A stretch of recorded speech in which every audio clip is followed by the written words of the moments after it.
Welcome back to another Blue Jackets game reaction, recap, rambling therapy session, whatever it is. We're going to be talking about Game 17, where the Jackets lose to the Arizona Coyotes 3-2 in Nationwide Arena, making this a 7-game losing streak for Columbus. And I've pretty much officially resigned myself to the stance right now that this team just sucks. There's no more, well, if they can adjust better between periods, or, man, the puck luck just isn't going their way. They're not getting the bounce that they need to.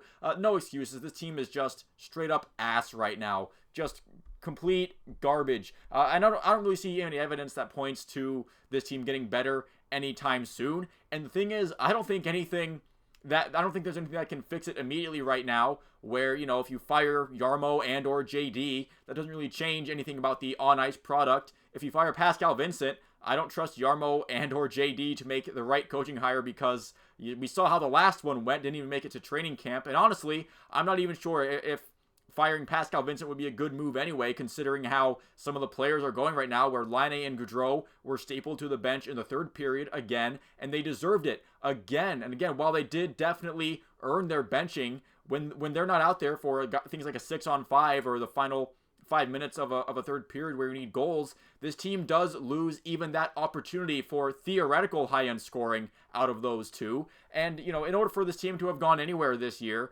they needed better goaltending, better defense, and their best players have to be just that. They're better and best players. And we have gotten one of those things. Elvis Merzlikins has been much better to start this season. I feel like Spencer Martin has played about as well as we could have hoped for as we wait for Daniil Tarasov to get healthy, where Tarasov has recently participated in a full practice, so maybe he's going to be off of IR soon. And while I just talked about Laine and Gaudreau not being their best players, despite being some of their highest paid players, I think you can lump Zach Werenski into that group too, although he hasn't been nearly as noticeably unplayable. I feel like Werenski has been a step above Laine and Gaudreau, but that's not exactly a high bar to clear. And I still don't think he's had the impact that you would have necessarily expect out of a defenseman that's getting paid $9.5 million this year, and for a long time, by the way. The power play is feckless as usual. They went 0 for once again. They have one power play goal in their last 30 chances. I do know that Damon Severson, that goal that he scored, his first one, came pretty soon after power play ended.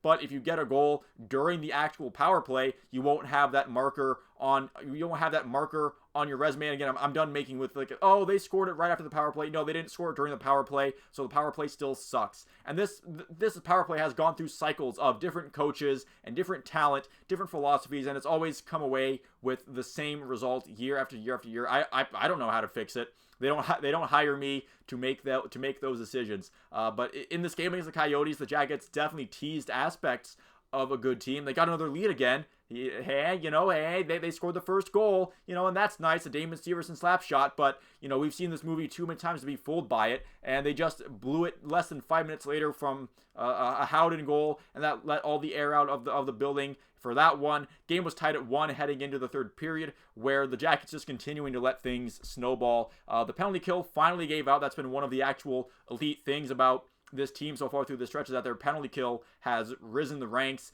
Logan Cooley scoring a power play goal for the Yotes to put them in the lead, and then not even 30 seconds later, Lawson Krause making it 3-1 Arizona. So the Blue Jackets pretty much looking dead in the water until they pull the goalie, and they actually have a really competent 6-on-5 where Severson had another slapshot goal, giving the Jackets enough time to make a play to tie this thing. And Kirill Marchenko did have a real good chance into what looked like an open net, but a Coyotes defender just got his skate on it. No, that's not like a bad play by Marchenko or anything, but when you do have that 2-goal gaff in the span of 30 seconds, you end up needing some of those chances that if a defender from Arizona makes a good play, you're just not going to get, and you lose the game. Too bad, so sad.